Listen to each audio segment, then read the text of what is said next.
નમસ્કાર, સંદેશ ન્યૂઝમાં આપનું સ્વાગત છે। આજના એજન્ડા સાથે હું છું આપની સાથે વિકાસ મકવાણા। તો રામ મંદિરની દેશભરમાં જ નહીં પરંતુ દુનિયાભરમાં ચર્ચાઓ ચાલી રહી છે। દેશ વિદેશમાં રહેતા સનાતની આતુરતાથી રામલલ્લાના બિરાજમાનની રાહ જોઈ રહ્યા છે। ચર્ચા તેમના બાળ સ્વરૂપની મૂર્તિ કેવી હશે ત્યાંથી શરૂ થઈને રામ રાજ્ય સુધીની પણ થઈ રહી છે। આ સાથે ચર્ચા કેટલાક વિવાદની પણ થઈ રહી છે। ઓવૈસીના મસ્જિદ રાગ બાદ હવે પ્રભુ શ્રી રામ શાકાહારી હતા કે પછી માંસાહારી, તેના પર પણ વિવાદની શરૂઆત થઈ છે। કઈ રીતે આ વિવાદની શરૂઆત થઈ અને વિવાદ પર હવે કોણે શું કહ્યું, આવો જોઈએ આ ખાસ રિપોર્ટમાં। खाते क्या थे राजा और राम क्षत्रिय था, तो क्षत्रिय का खाना ही मांसाहारी होता है। कभी भी किसी शास्त्र में ऐसा नहीं लिखा है कि भगवान जब वनवास गए थे तो मांसाहारी थे। ये तो मैंने नहीं किया। 1891 में जो लिखा वो वाल्मीकि रामायण का कथन किया है, वो तो मैंने नहीं किया। मैं खेद व्यक्त करता हूँ, इससे का मतलब क्या होता है? मैं खेद व्यक्त करता हूँ और आपको भी पढ़ने के लिए देता हूँ। शाम को पढ़ के बताइए मुझे इसमें क्या है। यदि कभी कभी गलतियां होती है तो क्या फांसी पे मैंने बोला ना खेद व्यक्त करता हूँ। मैंने बोला खेद व्यक्त करता हूँ। मैं बोला ना खेद व्यक्त करता हूँ। આ છે રાષ્ટ્રવાદી કોંગ્રેસ પાર્ટીના શરદ પવાર જૂથના પ્રખર વક્તા જીતેન્દ્ર આહવાડ, જેમણે પ્રભુ શ્રીરામને લઈને આપેલ નિવેદનથી મોટો વિવાદ થયો છે। જીતેન્દ્ર આહવાડે ભગવાન રામને માંસાહારી ગણાવ્યા છે। શિરડીમાં પાર્ટીના યોજાયેલ એક કાર્યક્રમમાં જીતેન્દ્ર આહવાડ મરાઠી ભાષામાં સંબોધન કરી રહ્યા છે, જે પ્રભુ શ્રીરામને બહુજનોના ગણાવે છે અને પછી રામ માંસાહારી હોવાનું નિવેદન આપે છે। આહવાડ કહે છે, પ્રભુ શ્રી રામ શિકાર કરીને ખાતા હતા। राम आपला आहे, बहुजनांचा आहे राम। शिकार करून खाणारा राम तो आमचा आहे, आमच्या बहुजनांचा। तुम्ही जिथे आम्हाला सगळे शाकाहारी बनवायला जातात की आम्ही रामाचा आदर्श पाळतो आणि आम्ही मटण खातो। हा रामाचा आदर्श, राम हा शाकाहारी नव्हता, तो मांसाहारी होता। 14 वर्ष जंगलात राहणारा माणूस कुठे जाणार हो ते शाकाहारी शोधायला? बरोबर आहे की नाही? जे बोलतो ते खरं बोलत असतो मी। તેમનું વિવાદિત નિવેદન મહારાષ્ટ્રના શિરડીથી નિકળી અયોધ્યા સુધી પહોંચ્યું, તેમ છતાં આહવાડ પોતાની વાત પર મક્કમ રહ્યા। क्या कंट्रोवर्सी कहीं ना कहीं होती है, आपको नजर नहीं आ रही? क्योंकि राम को मांसाहारी करना, क्या कंट्रोवर्सी? कंट्रोवर्सी क्या? राम का खाना क्या था? कोई बता देवे कि राम मेथी की भाजी खाता था? आप अपने कहे पे कायम है बिल्कुल, इसको कभी भारत को शाकाहारी बनाना चाहते हैं क्या? इस देश के 80% लोग आज भी मांसाहारी है। પરંતુ તેમના આવા વિવાદિત નિવેદનથી સાધુ સમાજમાં રોષની લાગણી ફેલાઈ છે। અયોધ્યાના મુખ્ય પૂજારી સત્યેન્દ્ર દાસે શાસ્ત્રોની વાત કહ્યું કે શાસ્ત્રોમાં ક્યાંય લખ્યું નથી કે તે માંસાહારી હતા। सिमी के जो नेता जितेंद्र आह्वाड बोल रहे हैं वो बिल्कुल गलत है, झूठा बोल रहा है। कभी भी किसी शास्त्र में ऐसा नहीं लिखा है कि भगवान जब वनवास गए थे तो मांसाहारी थे, और सभी जगह लिखा है कंदमूल फल खाते थे। तो बीजा एक रोषे भराયેલ સાધુએ જીતેન્દ્ર આહવાડ સામે કાર્યવાહીની માંગ કરી અને કાર્યવાહી નહીં થાય તો અયોધ્યાથી મહારાષ્ટ્ર કૂચ કરવાની વાત કરી। बयान का संज्ञान लेकर के उसको सलाखों के पीछे करे, नहीं तो देश बर्दाश्त नहीं करेगा और मैं 24 घंटा इंतजार करूंगा। इसके बाद मैं महाराष्ट्र कूच कर जाऊंगा। વિરોધ વધતો જોઈ જીતેન્દ્ર આહવાડે ગુરુવારે ફરી કેમેરા સામે આવી લાગણી દુભાવા બદલ માફી માંગી હતી, પરંતુ માફી માંગવાના તેમના તેવર ઘણું બધું કહી રહ્યા હતા। પહેલા તેમના તેવર જોઈ લો। कि मैंने कोई खुद की भूमिका घर से नहीं लाई थी। ये वाल्मीकि रामायण में जो लिखा है, 1891 में जो लिखा वो वाल्मीकि रामायण का कथन किया है, वो तो मैंने नहीं किया। सभी रामायण पढ़ लीजिए, आपको पता चलेगा। હવે તેમની નાટ્યાત્મક માફી પણ જોઈ લો। वक्ता वही होता है जो आता है बोल के निकल जाता है। यदि कभी कभी गलतियां होती है तो क्या फांसी फांसी पे मैंने बोला ना, खेद व्यक्त करता हूँ। मैंने बोला खेद व्यक्त करता हूँ। मैं बोला ना खेद व्यक्त करता हूँ। હાલ તો તેમના નિવેદન પર દેશભરમાં રોષ જોવા મળી રહ્યો છે. મહારાષ્ટ્રમાં ભાજપના ધારાસભ્ય રામ કદમે તેમની સામે પોલીસ ફરિયાદ નોંધાવી છે. જુદા જુદા સંગઠનો દ્વારા તેમનો વિરોધ થઈ રહ્યો છે. કેટલાક સંગઠનોએ તેમના ઘરની બહાર દેખાવો પણ શરૂ કર્યા છે. વિવાદ વધતા જીતેન્દ્ર આભાડે પહેલાં જ મોઢું ચઢાવીને પણ માફી તો માંગી લીધી, પરંતુ જેમ જેમ અયોધ્યામાં રામલલ્લાની પ્રતિષ્ઠાની શુભ ઘડી નજીક આવી રહી છે તેમ તેમ કેટલાક નવા વિવાદ ઊભા થઈ રહ્યા છે. ત્યારે જોવું રહ્યું કે આગામી સમયમાં હજી કેટલા વિવાદ થાય છે. બ્યુરો રિપોર્ટ, સંદેશ ન્યૂઝ. હવે વાત કરીશું એક ડર વિશે, જેના કારણે લોકો પોતાના ઘરની બહાર પણ નીકળતા ડરી રહ્યા છે, ખેતરમાં જતા પણ ડરી રહ્યા છે, અને આ ડર લોહી તરસ્યા દીપડાનો છે. ગુજરાતના 33 પૈકી 30 જિલ્લામાં આ ડર છે. હાલ તો સૌથી વધારે ડર રાજકોટમાં ફેલાયો છે, જ્યાં સતત દીપડાના આટાફેરા વધી રહ્યા છે, પરંતુ દીપડો ક્યાં છે કોઈને ખબર નથી. લોકો ઘરમાં પુરાવા થયા મજબૂર. ગુજરાતમાં લોહી તરસ્યાનો આતંક. 2-4 પકડાયા છતાં ડર યથાવત. ગુજરાતના 33 જિલ્લા પૈકી 30 જિલ્લામાં લોહી તરસ્યા દીપડાનો આતંક ફેલાયો છે. શહેરી વિસ્તાર હોય કે ગ્રામ્ય વિસ્તાર, લોહી તરસ્યા દીપડા કાળા માથાના માનવીને ફાડી ખાવા આમ તેમ આંટા ફેરા મારી રહ્યા છે. છેલ્લા કેટલાક સમયથી રાજકોટ વાસીઓની ઊંઘ હરામ થઈ ગઈ છે. દીપડાના ડરથી લોકો ઘરમાં પુરાવા મજબૂર બન્યા છે. ક્યારેક દીપડો કોઈ સીસીટીવી કેમેરામાં કેદ થાય છે, તો કોઈની નજરોમાં દીપડો કેદ થાય છે. પરંતુ જ્યારે વન વિભાગની ટીમ દીપડાને પાંજરે પૂરવા કવાયત હાથ ધરે છે, તો દીપડો શોધ્યા બાદ પણ જડતો નથી. હાલ તો રાજકોટના ધોરાજી, જસદણ અને પ્રદ્યુમન પાર્કની આસપાસ દીપડાના આંટાફેરા દેખાતા ફોરેસ્ટ વિભાગે પાંજરા ગોઠવ્યા છે. દીપડો છે તે રાજકોટવાસીઓ માટે દહેશતનું પર્યાય બન્યો છે. રાજકોટની ભાગોળે દીપડાએ દેખા દીધા બાદ હવે દીપડાના આટાફેરા સામા કાંઠે આવેલા પ્રદ્યુમન પાર્ક ઝૂની આસપાસ સાંભળવા મળ્યા છે. અહીંયા કેટલાક લોકોએ એવી ફરિયાદ કરી હતી કે દીપડાએ કૂતરા સહિતના પક્ષીઓનું મારણ કર્યું છે, અને દીપડાની વાત સામે આવતા જ હવે પ્રદ્યુમન પાર્ક ઝૂ છે તેની અંદર 2 અલગ અલગ સ્થળે પાંજરા મૂકવામાં આવ્યા છે. કેટલાક વિસ્તારોમાં દીપડો અદૃશ્ય થઈ ખાલી પોતાની સૂચક હાજરીથી નથી ડર ફેલાવી રહ્યો. શિકાર માટે પશુના વાડામાં પણ ઘૂસી રહ્યો છે. અમરેલીની સમઠિયાળા ગામે રહેણાંક વિસ્તારમાં પશુના વાડામાં એક દીપડો ઘૂસ્યો. દીપડો વાડામાં ઘૂસ્યા બાદ બહારથી તેને બંધ કરી દેતા દીપડાએ બહાર નીકળવા ધમપછાડા કર્યા હતા, પણ ઘટનાસ્થળે દોડી આવેલ વન વિભાગની ટીમે દીપડાને કાબૂમાં લીધો હતો.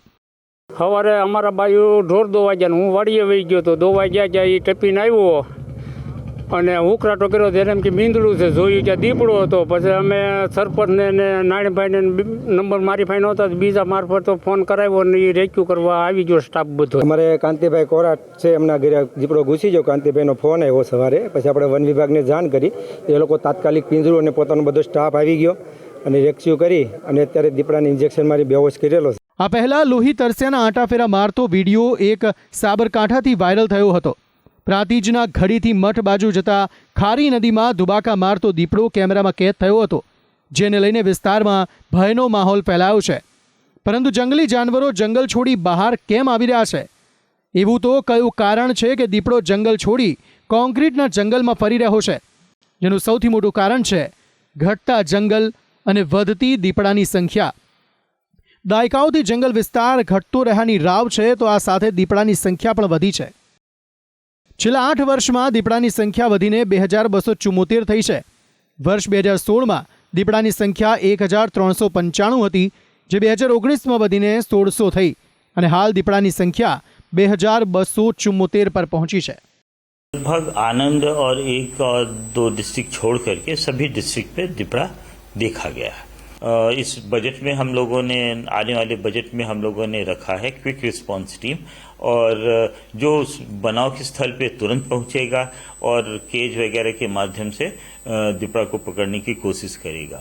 हम अच्छी संख्या में ट्रैंक्विलाइजर गन खरीद रहे हैं और हर तालुका प्लेस में 10 कम से कम 10 केज हो ऐसी व्यवस्था भी कर रहे हैं. लोगों का लाइफ बहुत इम्पोर्टेंट है। एट द सेम टाइम हम दीपड़ा की कंजर्वेशन या दीपड़ा की सुरक्षा कैसे करें उसके बारे में भी सरकार અધિકારીનું કહેવું છે કે દીપડાનો ત્રાસ ઘટાડવા બજેટ વધારીને નવી કેટલીક વ્યવસ્થા ઊભી કરવામાં આવશે. હાલ તો ગુજરાતના મોટાભાગના જિલ્લામાં દીપડાનો ડર જોવા મળી રહ્યો છે. ડર એવો છે કે લોકો ઘરમાં પુરાવા મજબૂર બન્યા છે. માનવી અને જાનવર જ્યાર સુધી પોતપોતાની હદમાં રહે છે ત્યાર સુધી બધું બરાબર ચાલે છે. હવે બંને પોતપોતાની મર્યાદા ઓળંગી રહ્યા છે, જેના કારણે આખા ગુજરાતમાં ડર ફેલાયો છે. ત્યારે આ ડર ક્યારે ખતમ થાય છે તે જોવું રહ્યું. ब्यूरो रिपोर्ट, संदेश न्यूज। रख हौसले वो मंजर भी आएगा, प्यासे के पास चल के समंदर भी आएगा, थक करके ना बैठ मंजिल के मुसाफिर, मंजिल भी मिलेगी और मिलने का मजा भी आएगा। રાજ્યના શિક્ષણ મંત્રીએ શાયરી આ ફટકારી અને આશ્વાસન આપ્યું રાજ્યના શિક્ષકોને કે જૂની પેન્શન યોજના લાગુ થવાની છે. સાથે ધીરજ રાખવા પર પણ કહ્યું કે જે રીતે રામ મંદિર બનાવ્યું પણ તેની તારીખ નહોતી બતાવી, તેમજ જૂની પેન્શન યોજના પણ લાગુ કરીશું. શિક્ષણ મંત્રીના નિવેદનથી રાજ્યમાં ફરી એકવાર જૂની પેન્શન યોજનાનું ભૂત ધૂણ્યું છે અને વિપક્ષને તો જાણે કે હથિયાર મળી ગયું. ગુજરાત સહિત દેશભરમાં છેલ્લા કેટલાય સમયથી જૂની પેન્શન યોજનાનો મુદ્દો ચર્ચામાં છે. ગુજરાતમાંથી પણ સરકારી શિક્ષકો પ્રમુખતાથી તેની માંગ ઉઠાવતા રહ્યા છે, પરંતુ આજે જૂની પેન્શન યોજનાનું ભૂત શિક્ષણ મંત્રીએ ખુદ ધૂણાવ્યું. સાબરકાંઠાના હિંમતનગરમાં શિક્ષક સંઘના યોજાયેલ ચિંતન શિબિરમાં શિક્ષણ મંત્રી કુબેર ડિંડોરે નિવેદન આપ્યું કે જૂની પેન્શન યોજના મોદી સરકાર જ લાગુ કરશે, તમે થોડી ધીરજ રાખો. સાથે શિક્ષકોના નેતાગીરીની પણ વાત કરી હતી. 20 વિભાગોના કર્મચારી છે. આપણું શિક્ષણ વિભાગ એટલું નથી એમાં, પણ આમાં નેતૃત્વ બધા આપણે લઈએ છીએ. એમાં નેતાગીરી આપણે લઈએ ને આમાં પાછા બધા આપણે, પણ બાકી તો 26 વિભાગો છે ભાઈ, બધા તમામ કર્મચારીનો પ્રશ્ન છે. અને એ પણ આપણી સરકાર જ, ભાજપ સરકાર જ, આપણે જ કરીશું. નરેન્દ્રભાઈ મોદી સાહેબ જ કરશે. વૈશ્વિક નેતા છે. ફરીથી ચૂંટણી આવવાની છે એપ્રિલ મેમાં. મોદી સાહેબ સ્પષ્ટ બહુમતીથી ફરીથી દેશના વડાપ્રધાન બનવાના છે, એમાં કોઈ બેમત નથી. આ સાથે મંત્રીએ શિક્ષકોને ધીરજ રાખવા રામ મંદિરનું ઉદાહરણ આપ્યું, તેમજ એક શાયરી પણ ફટકારી હતી. પેલું રામ મંદિરનું નિર્માણ થઈ ગયું ને, હવે 22 તારીખે એનું ઓપનિંગ, ઉદઘાટન. એટલે પહેલાં આપણે કહેતા ને કે મંદિર વહી બનાએંગે લેકિન તારીખ નહીં બતાએંગે, એવું હતું ને. એટલે તારીખ બતાવ્યા વગર કામ કરીશું, ચિંતા કરતા નહીં એ બાબતમાં, એમ કહું છું તમને. બસ પછી શું, રાજ્યમાં શરૂ થઈ પેન્શનની મહાભારત. વિપક્ષને તો જાણે એક હથિયાર મળી ગયું. કોઈ પણ પ્રકારની જાહેરાત હોય, મંત્રીશ્રી કરે એટલે એક પ્રકારનો ભ્રમ ઊભો થાય. કારણ કે આ સૌથી મોટું પાપ, જૂની પેન્શન યોજના નાબૂદ કરવાનું હોય તો એ ભાજપ સરકારનું પાપ છે. એટલે એક તરફ લાખો કર્મચારીઓને શિક્ષણ મંત્રીશ્રી કોણીએ ગોળ લગાડે. લાંબા સમયથી ભાજપ શાસિત તમામ રાજ્યોમાં જૂની પેન્શન યોજના સંપૂર્ણપણે નાબૂદ કરીને નજીવું પેન્શન ચૂકવાય છે. શિક્ષણ મંત્રીના નિવેદનથી લાગે છે કે સરકાર આ મુદ્દે વિચારણા કરી રહી છે. કેન્દ્ર સરકારે નવી પેન્શન યોજનાના સુધારણાને લઈ એક કમિટી બનાવી. ગુજરાત રાજ્ય સંયુક્ત કર્મચારી મોરચાએ લડત ચાલુ રાખવાનું જણાવ્યું છે. આવનાર લોકસભા પહેલા સરકારે એક કમિટી બનાવી છે કેન્દ્રમાં. એમાં ઝડપથી અમારી આ માંગણી સ્વીકારવામાં આવે અને સમગ્ર દેશના કર્મચારીઓને જૂની પેન્શન મળે, એના માટે અમારે આજે રણનીતિ, જે દેશ લેવલે જે કાર્યક્રમ આપવામાં આવશે મહામંડળો દ્વારા, એને સંપૂર્ણ સમર્થન આ ગુજરાતના તમામ મંડળો, 350 મંડળ છે, એના આ મહામંડળ ત્રણેય છે, એ મહામંડળ છે એ સમર્થન દેશના તમામ આંદોલનના કાર્યક્રમમાં આપવાના છે. બીજી બાજુ વિપક્ષી પાર્ટીઓ રાજકીય લાભ લેવા માટે કેટલાક રાજ્યોમાં આ યોજના લાગુ કરી છે. રાજસ્થાન, છત્તીસગઢ, પંજાબ, હિમાચલ પ્રદેશ અને ઝારખંડમાં જૂની પેન્શન યોજના લાગુ કરાઈ છે. કેટલાક લોકોનો તર્ક છે કે જૂની પેન્શન યોજનાથી રાજ્યની તિજોરી પર ઘણું મોટું ભારણ પડે છે, તેના કારણે જૂની પેન્શન યોજનાથી સરકાર દૂર ભાગી છે. હિમાચલ પ્રદેશમાં જૂની પેન્શન યોજના લાગુ કરતા 12 ગણો બોજ પડ્યો છે, તો પંજાબમાં 7 ગણો વધારો થયો છે. બંને યોજનાના કેટલાક ફાયદા છે તો કેટલીક ત્રુટીઓ પણ છે. હાલ તો સરકારી સ્કીમના સુધારા માટે કમિટી બનાવી છે, પરંતુ કર્મચારીઓની માંગ છે કે જૂની પેન્શન યોજના લાગુ કરાય, ત્યારે મંત્રીના આ નિવેદનનો શું મતલબ કાઢવો. બ્યુરો રિપોર્ટ, સંદેશ ન્યૂઝ. વિકાસના નામે સરકાર લાખો કરોડોનો ખર્ચ કરે છે, પરંતુ તેમાં થતા ભ્રષ્ટાચારને કારણે લોકો મુશ્કેલીમાં મુકાય છે, સાથે સાથે તેમના જીવ પણ જોખમમાં મુકાતા હોય છે. તમારે ઉદાહરણ જોવું હોય તો બનાસકાંઠાના પાલનપુર ડીસા હાઈવે પર બનેલા બ્રિજ જાઓ, માલુમ પડશે. અમદાવાદમાં ભ્રષ્ટાચારની ઉદયનો કમાલ જોવો હોય તો વટવાના સદભાવના આવાસનો રાઉન્ડ મારી લો. વાસ્તવિકતાના દર્શન તમને થઈ જશે.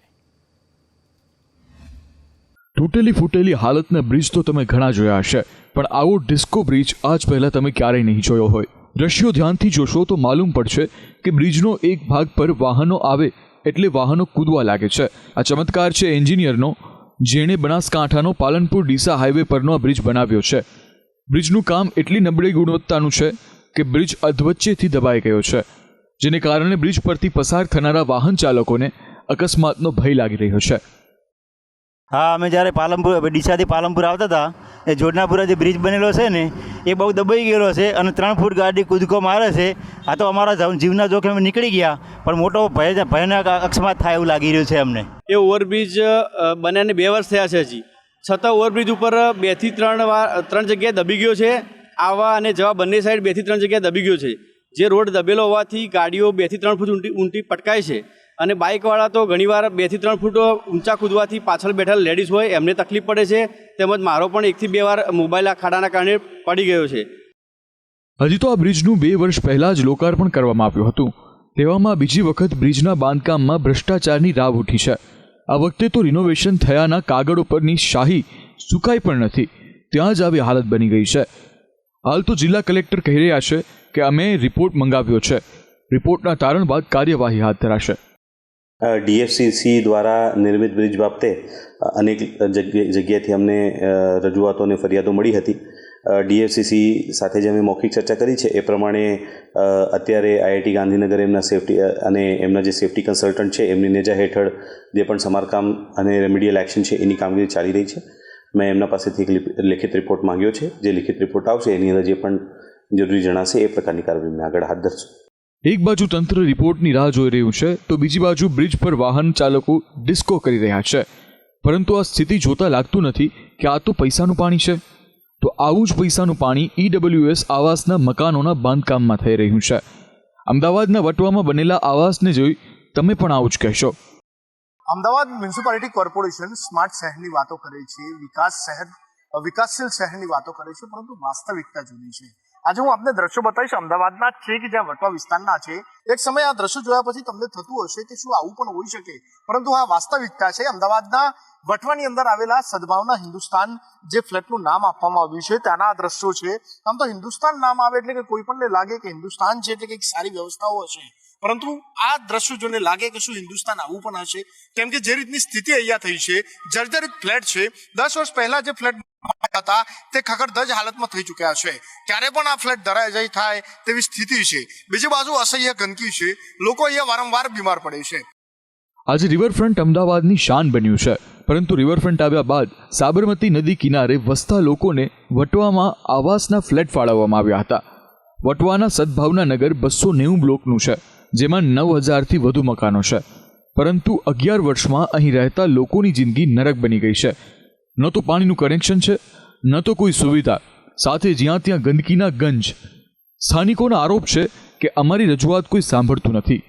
અરજીઓ આપતા ઉપરાંત આપણે અરજીઓ હાલતા બી કોઈ તંત્ર સાંભળતું નથી, બરાબર. અને અમે લોકો વિડીયો વાળાને બોલાવીને અમે લોકો ત્યાં કોર્પોરેશનમાં મેયરને અને કમિશનરને બધાને અરજીઓ કરી, કોઈ અહીંયા ધ્યાન આપતું નથી. અને કોઈ અહીંયા જોવા નથી માનતું ને કે ગટરો ગંદકી અને રોગચાળો એટલો ફેલ્યો છે કે પૂછો મત.